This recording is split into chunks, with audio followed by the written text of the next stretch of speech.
It's kuno guys, Boodles. Obe, let's see. Lo! Gundo ng bike ko. Merida Carbon ni. Carbon? Merida Carbon? Oh, Merida Carbon. Lo, FSA. Carbon sa ni? Naka-carbon din to? Oh, carbon. Grabe oh, lefty oh. Oh. Yaman ng bata to. Lefty 8. Lefty 8 tapos naka lo DT Swiss. Kuro oh.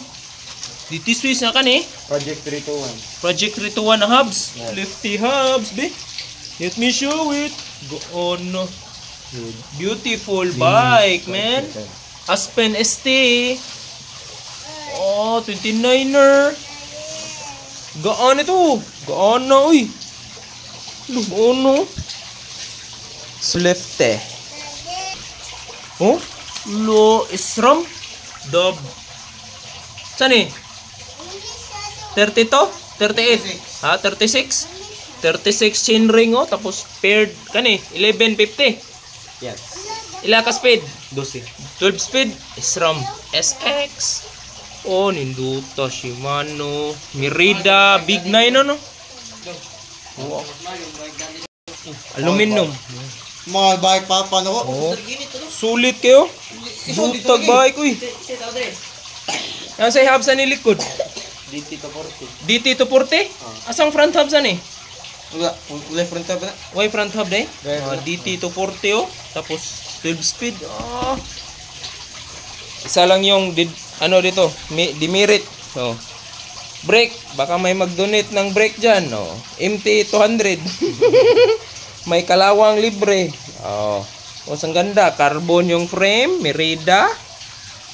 Merida Big 9, Lefty 8. DT Swiss hubs, DT Swiss yung rims. Oh, Project 321. Saus. Ganda. Aspen. Hot. Comment kayo guys kung anong recommended na brake dito sa bike na to. Exterior. Exterior?